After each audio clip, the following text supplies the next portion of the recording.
प्यारे विद्यार्थियों, आप सभी का स्वागत है।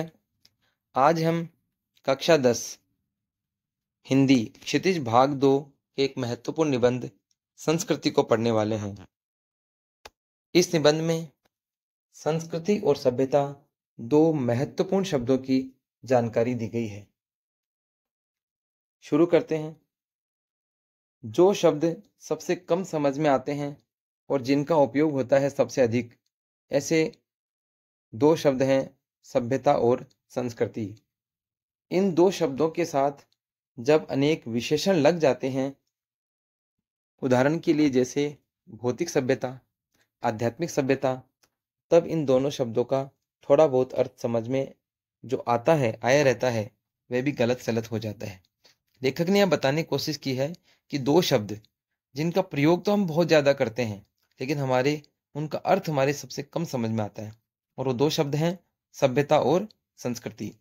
और यदि इन शब्दों के साथ कोई विशेषण लग जाए, जैसे सभ्यता के साथ लगाया भौतिक सभ्यता, आध्यात्मिक सभ्यता, तब तो इनका जो थोड़ा बहुत अर्थ समझ में आता था वह भी अब नहीं आता है। क्या यह एक ही चीज है अथवा दो वस्तुएं? यदि दो हैं तो दोनों में क्या अंतर है? हमें इसे अपने तरीके से समझने की कोशिश करें। लेखक ने कहा है कि सभ्यता और संस्कृति दो वस्तुएं हैं, एक है। क्या है? इसको हम समझने की कोशिश करते हैं। कल्पना कीजिए उस समय की जब मानव समाज का अग्नि देवता से साक्षात नहीं हुआ था। आज तो घर घर चूल्हा जलता है। जिस आदमी ने पहले आग का आविष्कार किया होगा वह कितना बड़ा आविष्कर्ता होगा। यहाँ लेखक ने कहा है कि उस समय की बात कर रहा है लेखक, जब हम लोग आग के बारे में जानते भी नहीं थे। आज तो हर घर में चूल्हा जल रहा है, वो लेकिन उस समय आग के बारे में जानते नहीं थे। जिस व्यक्ति ने सबसे पहले आग को बनाया, आग का आविष्कार किया, तो कितना बड़ा आविष्कर्ता होगा।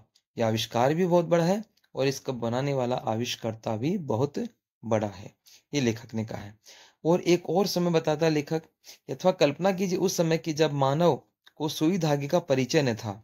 जिस मनुष्य के दिमाग में पहले बात आई होगी कि लोहे के एक टुकड़े को घिसकर उसके एक सिरे को छेद कर और छेद में धागा पिरोकर कपड़े के दो टुकड़े एक साथ जोड़े जा सकते हैं, यह भी कितना बड़ा आविष्कर्ता रहा होगा। कि जिस प्रकार लेखक ने बताया कि जैसे सुई धागे के बारे में लोग जानते भी नहीं थे, तो किसी व्यक्ति ने लोहे के एक टुकड़े को घिसा, उसमें छेद किया, उसमें धागा डाला और फिर एक काम किया कि दो अलग अलग टुकड़ों को जोड़ने का काम किया। तो लेखक ने कहा कि यह व्यक्ति भी बहुत बड़ा आविष्कर्ता रहा होगा। हालांकि आज हमें ये चीजें बहुत बड़ी नहीं लग रही, लेकिन उस समय जो पहल किसी के दिमाग में ये चीजें आई होंगी, तो ये बहुत बड़ा आविष्कार उन्होंने किया है। इन्हीं उदाहरणों पर विचार कीजिए। पहले उदाहरण में एक चीज है किसी व्यक्ति विशेष की आग का आविष्कार करने की शक्ति, और दूसरी चीज है आग का आविष्कार। या दो चीजें बताई कि पहला उदाहरण जिसमें आग का आविष्कार किया, तो एक तो क्या है, जिस व्यक्ति ने आग का आविष्कार किया उसका आविष्कार करने की शक्ति उसमें है, तो क्षमता उसमें है, योग्यता उसमें है, एक चीज तो ये। और दूसरा, उसने आग का आविष्कार कर दिया। इसी प्रकार दूसरे सुई धागे के उदाहरण में एक चीज है सुई धागे का आविष्कार कर सकने की शक्ति, और दूसरी चीज है सुई धागे का आविष्कार। यह लेखक ने दो उदाहरण की में से ही क्या निकाला है कि जैसे किसी ने आग का आविष्कार किया, तो आग का आविष्कार करने की जो शक्ति है, क्षमता है, एक तो वो है, दूसरा एक आग का आविष्कार है। इसी प्रकार सुई धागे को वाला आविष्कार है, तो इसमें भी एक तो है सुई धागे का आविष्कार करने की क्षमता या शक्ति, और दूसरा है सुई धागे का आविष्कार। तो इस प्रकार लेखक ने दो चीजें बताई है। जिस योग्यता, प्रवृत्ति अथवा प्रेरणा के बल पर आग का व सुई धागे का आविष्कार हुआ, वह है व्यक्ति विशेष की संस्कृति। और उस संस्कृति द्वारा जो आविष्कार हुआ, जो चीज उसने अपने तथा दूसरों के लिए आविष्कृत की, उसका नाम है सभ्यता। तो यहाँ लेखक ने एक बात बताई बहुत ही सीधे तरीके से कि जो क्षमता लेखक में थी इन कार्यों को करने की, आग का आविष्कार करने की, सुई धागे का आविष्कार करने की, वो क्षमता, वो योग्यता, वो शक्ति, ये तो कहलाई संस्कृति। और जो आविष्कार उसने किया, जैसे आग बनाई या फिर सुई धागा बनाया, वो जो आविष्कार है वो कहलाता है सभ्यता। यानी प्रारंभ जिससे होता है वो है संस्कृति और बाद होता है वो सभ्यता। जिस व्यक्ति में पहली चीज जितनी अधिक व जैसी परिष्कृत मात्रा में होगी वह व्यक्ति उतना ही अधिक व वैसा ही परिष्कृत आविष्कर्ता होगा। मतलब यहाँ परिष्कृत मतलब शुद्ध, यानी जो व्यक्ति जिसमें किसी का आविष्कार करने की क्षमता है वो अगर अधिक मात्रा में है, परिष्कृत है, तो उतना ही अच्छा आविष्कार करेगा। एक संस्कृत व्यक्ति किसी नई चीज की खोज करता है किंतु उसकी संतान को वह अपने पूर्वज से अनायास ही प्राप्त हो जाती है। एक व्यक्ति तो किसने नई चीज की खोज की और एक व्यक्ति ऐसा है जिसके पूर्वजों ने खोज कर ली और वो उस तक पहुंच गई, तो उसको अनायास यानी अपने आप ही वो चीज प्राप्त हो जाती है। जिस व्यक्ति की बुद्धि ने अथवा उसके विवेक ने किसी भी नए तथ्य का दर्शन किया वह व्यक्ति ही वास्तविक संस्कृत व्यक्ति है। जो नई चीज नया जो लाता है ना उसको ही हमने संस्कृत व्यक्ति यहाँ पर माना है। और उसकी संतान जिसे अपने पूर्वज से वह वस्तु अनायास ही प्राप्त हो गई है वह अपने पूर्वज की भांति सभ्य भले बन जाए, संस्कृत नहीं कहला सकता। लेखक ने यह कहने की कोशिश की है कि कोई व्यक्ति है जिसको अपने पूर्वजों से कोई वस्तु प्राप्त हो गई और उसको काम में ले रहा है, उपयोग में ले रहा है, तो वो हो सकता है कि अपने पूर्वजों की तरह वो सभ्य हो जाए, उनसे और ज्यादा सभ्य हो जाए, लेकिन वो उनके जितना संस्कृत नहीं हो सकता। और उन संस्कृत मानव या संस्कृति से तात्पर्य है शुरुआत करने से, जिसने शुरू किया वो संस्कृत है और बाद में उसको काम में ले रहा है वो सभ्यता है। एक उदाहरण लें, न्यूटन ने गुरुत्वाकर्षण के सिद्धांत का आविष्कार किया, वह संस्कृत मानव था। न्यूटन ने गुरुत्वाकर्षण का सिद्धांत बताया कि धरती हर वस्तु को अपनी ओर खींचती है, उस सिद्धांत का आविष्कार किया, वह संस्कृत मानव था। आज के युग का भौतिक विज्ञान का विद्यार्थी न्यूटन के गुरुत्वाकर्षण से तो परिचित है ही, लेकिन उसके साथ उसे और भी अधिक अनेक बातों का ज्ञान प्राप्त है जिनसे शायद न्यूटन अपरिचित रहा। ऐसा होने पर भी हम आज के भौतिक युग के विद्यार्थी की न्यूटन की अपेक्षा अधिक सभ्य भले कह जा सके, पर न्यूटन जितना संस्कृत नहीं कह सकते। लेखक ने क्या कहा है कि जैसे न्यूटन ने गुरुत्वाकर्षण का आविष्कार किया, अब और गुरुत्वाकर्षण के आज के जो भौतिक विज्ञान का विद्यार्थी है वो गुरुत्वाकर्षण के बारे में न्यूटन से भी अधिक जानता है। मतलब वो गुरुत्वाकर्षण के बारे में जानता ही जानता है, उससे भी ज्यादा और बहुत सारे जानकारी रखता है। इसमें और जो नियम थे वो भी वो जानता होगा। तो न्यूटन उन नियमों को नहीं जानता, न्यूटन उन बातों को नहीं जानता जो आज का भौतिक विज्ञान का विद्यार्थी नहीं, फिजिक्स का स्टूडेंट जिन चीजों को जानता है उसको न्यूटन नहीं जानता था। लेकिन फिर भी न्यूटन ने शुरुआत की, न्यूटन ने गुरुत्वाकर्षण के नियम की खोज की, इसलिए न्यूटन यहाँ संस्कृत मानव है और बाद के जो विद्यार्थी हैं वो सभ्य है।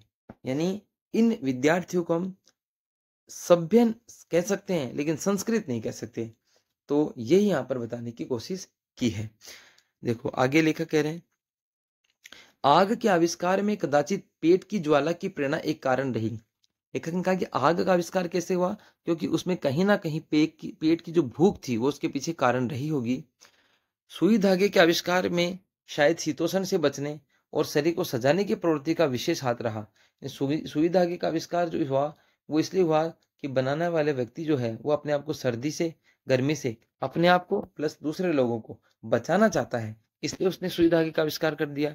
या अपने शरीर को सजाना चाहता है इसलिए उसने सुई धागे का आविष्कार कर दिया। अब कल्पना कीजिए उस आदमी की जिसका पेट भरा है, जिसका तन ढका है, लेकिन जब वह खुले आकाश के नीचे सोया हुआ रात के जगमगाते तारों को देखता है तो उसे केवल कल इसलिए नींद नहीं आती क्योंकि वह जानने के लिए परेशान है कि आखिर यह मोती भरा थाल क्या है। पेट भरने या तन ढकने की इच्छा मनुष्य की संस्कृति की जननी नहीं है। तो लेखक ने एक बात बताई कि जैसे हमने सबसे पहले आग का आविष्कार किया, फिर सुई धागे का आविष्कार किया, तो आग का आविष्कार हो सकता है इसलिए किया हो कि व्यक्ति को अपने भूख मिटानी थी, क्योंकि और कच्ची चीजों को खा नहीं सकता था, उसे पकाकर खाना था, तो भूख के लिए किया होगा। दूसरा, जो सुई धागे का आविष्कार हुआ वो सर्दी से, गर्मी से अपने आप को या अपने परिवार के लोगों को या दूसरे लोगों को बचाना चाहता था, इसलिए उसने आविष्कार किया। और साथ में वो अपने शरीर को सजाना चाहता था, इसलिए उसने सुई धागे का आविष्कार किया। लेकिन लेकिन यही जरूरी नहीं है। लेकिन सोचो, आज एक व्यक्ति जो खुले आसमान के नीचे सो रहा है, उसका पेट भी भरा हुआ है और उसका तन भी ढका हुआ है, लेकिन वो जब देखता है आसमान के तारों की तरफ, तो विचार करने लग जाता है कि ये किस तरह से इस खुले आसमान में आए, इनकी क्या खास बात है, ये मोती भरा थाल है, आखिर है क्या। तो लेखक कह रहे हैं कि पेट भरा और तन ढका होने पर भी मानव जो वास्तव में संस्कृत है, निठल्ला तो नहीं बैठ सकता। उसकी सभ्यता का एक बड़ा अंश हमें ऐसे संस्कृत आदमियों से ही मिलता है, जिनकी चेतना पर स्थूल भौतिक कारणों का प्रभाव प्रधान रहा है, किंतु उसका कुछ हिस्सा हमें मनुष्यों से भी मिला है। उन्होंने तथ्य विशेष को किसी भौतिक प्रेरणा के वशीभूत होकर, बल्कि अपने अंदर की सहज संस्कृति के कारण ही प्राप्त किया है। रात के तारों को देखकर न सो सकने वाला मनुष्य हमारे आज के ज्ञान का ऐसा प्रथम पुरस्कर्ता है। तो लेखक ने कहा है कि एक व्यक्ति जो रात के तारों को देखता है और फिर उन पर विचार करता है कि तारे कैसे जगमगाते हैं, इनमें लाइट कहाँ से आई, किस प्रकार से बनते हैं, सारी उनकी बातें में सोच रहा है उनके बारे में, तो वो व्यक्ति सब कुछ होने के बाद भी वो इस तरह से विचार करता है और कोई नई खोज करता है, तो वह भी संस्कृत मानव है। भौतिक प्रेरणा और ज्ञानेप्सा, क्या ये दो ही मानव संस्कृति के माता पिता है? भौतिक प्रेरणा है तो हमें कहीं से प्रेरणा मिली, या ज्ञानेप्सा यानी ज्ञान की इप्सा, ज्ञान की इच्छा, ज्ञान धन इप्सा यानी ज्ञान इप्सा तो इच्छा, ज्ञान प्राप्ति की इच्छा, ये दो कारण ही मानव संस्कृति या दो ही मानव संस्कृति के माता पिता हैं। दूसरे के मुंह में कोर डालने के लिए अपने मुंह का कोर छोड़ देता है, उसको ये बात क्यों और कैसे सूझती है। लेखक ने यहाँ कहा है कि बहुत से ऐसे व्यक्ति होते हैं जो अपने मुंह में, कोरे नहीं, निवाला ग्रास रोटी का टुकड़ा, वो अपने मुंह में डालने के बजाय दूसरे के मुंह में डाल देता है। तो सोचिए कितना बड़ा उसने एक परोपकार का काम किया है। उसको ये समझ कहाँ से विकसित हुई। रोगी बच्चे को सारी रात गोद में लिए जो माता बैठी रहती है, वह आखिर ऐसा क्यों करती है।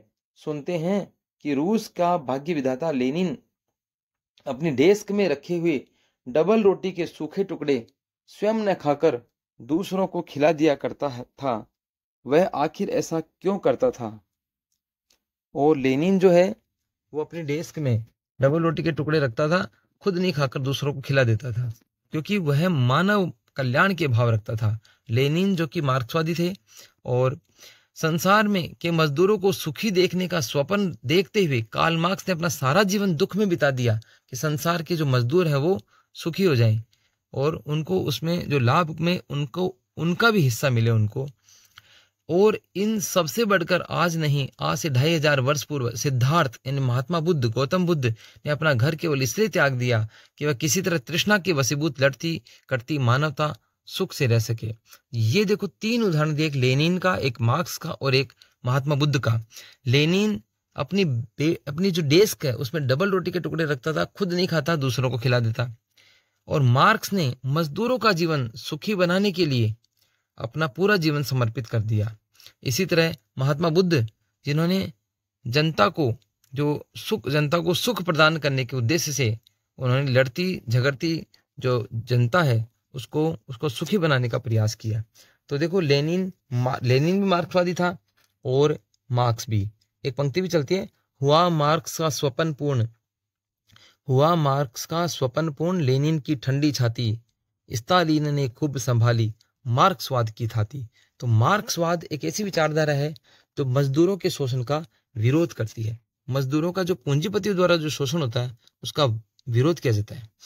हमारी समझ में मानव संस्कृति की जो योग्यता आग व सुई धागे का आविष्कार कराती है वह भी संस्कृति है, और जो बाहरी तारों की जानकारी कराती है वह भी, और जो योग्यता किसी महामानव से सर्वस्व त्याग कराती है वह भी संस्कृति है। तो लेखक ने देखो 3 तरह से संस्कृति बताई कि संस्कृति क्या है। एक संस्कृति वो है जिसने हमें आग और सुई धागे का आविष्कार करवाया, यानी पहल जो काम हमसे करवाया और उसका बाद में फायदा बाद के लोगों ने भी लिया। एक। दूसरी संस्कृति है जिसमें व्यक्ति का पेट भी भरा हुआ है, तन भी ढका हुआ है, उसे कुछ नहीं चाहिए, फिर भी वो खुले आसमान के नीचे सोता है, तो वह तारों के बारे में जानकारी प्राप्त करता है। एक यह भी संस्कृति है। और तीसरी संस्कृति है मानव मात्र के कल्याण की भावना से जो भी हम कार्य करते हैं, महामानव से सर्वस्व त्याग करवाती है, वह भी संस्कृति है। तो 3 प्रकार की संस्कृति यहाँ पर हमने बताई है। और सभ्यता है संस्कृति का परिणाम, यानी सभ्यता संस्कृति का परिणाम है। मतलब सभ्यता बाद में आती है, संस्कृति पहले। संस्कृति के कारण ही सभ्यता आती है। हमारे खान पान के तरीके, हमारे ओढ़ने पहनने के तरीके, हमारे गमनागमन के साधन, आने जाने के साधन, हमारे परस्पर कट मरने के तरीके, लड़ाई झगड़े के तरीके, सब हमारी सभ्यता है। मानव की जो योग्यता उसमें उससे आत्म विनाश के साधनों का आविष्कार कराती है, हम उसे उसकी संस्कृति कहें या असंस्कृति। लेखक ने यह कहा है कि मानव ने कुछ अच्छे तो आविष्कार किए, कुछ बुरे आविष्कार भी किए। आत्मविनाश के साधनों का आविष्कार किया, उसने बंदूक का आविष्कार किया, उसने तलवार का आविष्कार किया, तोपों का आविष्कार किया। तो ऐसे साधनों का आविष्कार किया जो व्यक्ति को विनाश की ओर ले गया। इसे हम संस्कृति कहें या असंस्कृति कहें, ऐसा लेखक सोचता है। और जिन साधनों के बल पर वह रात दिन आत्मविनाश में जुटा हुआ है, उन्हें हम उसकी समझ में उसकी सभ्यता समझें या असभ्यता। संस्कृति का यदि कल्याण की भावना से नाता टूट जाएगा तो असंस्कृति होकर ही रहेगी, और ऐसी संस्कृति का अवश्यंभावी परिणाम असभ्यता के अतिरिक्त दूसरा क्या होगा। लेखक ने कहा है कि जैसे आविष्कार तो पहले भी होते हैं, आविष्कार अब भी हो रहे हैं, लेकिन जो आविष्कार हैं अगर वो विनाश के साधनों का आविष्कार किया जाता है तो वो संस्कृति नहीं, वो असंस्कृति कहलाएगी और वो हमारे विनाश का कारण बनेगी। संस्कृति के नाम पर जिस कूड़े करकट के ढेर का बोध होता है, वह न संस्कृति है न रक्षणीय वस्तु। यानी संस्कृति के नाम पर हम ऐसी वस्तुओं का आविष्कार कर देते हैं जो हमारे लिए बेकार है, कूड़ा करकट के बराबर है, तो वह संस्कृति भी नहीं है और वह रक्षा करने वाली वस्तु भी नहीं है। क्षण क्षण परिवर्तन होने वाले संसार में किसी भी चीज को पकड़कर बैठा नहीं जा सकता। मानव ने जब जब प्रज्ञान बुद्धि और मैत्री भाव से किसी नए तथ्य का दर्शन किया है, तो उसने कोई वस्तु नहीं देखी जिसकी रक्षा के लिए दल बंदियों की जरूरत है। मानव संस्कृति एक अविभाज्य वस्तु है, जिसका विभाजन नहीं हो सकता, और उसमें जितना अंश कल्याण का है वह अकल्याणकर की अपेक्षा श्रेष्ठ ही नहीं, स्थायी भी है। तो लेखक ने कहा कि मानव संस्कृति जो है उसमें कल्याण की भावना अधिक है, और कल्याण की भावना अकल्याण की भावना के मुकाबले श्रेष्ठ होगी और स्थायी होगी। तो इससे पाठ में, इस निबंध में लेखक ने सभ्यता और संस्कृति के प्रश्न को सुलझाने की कोशिश की है। यानी संस्कृति पहले है और सभ्यता बाद में, ये बात बताने की पूरी कोशिश की गई है। तो आज के लिए इतना ही, धन्यवाद।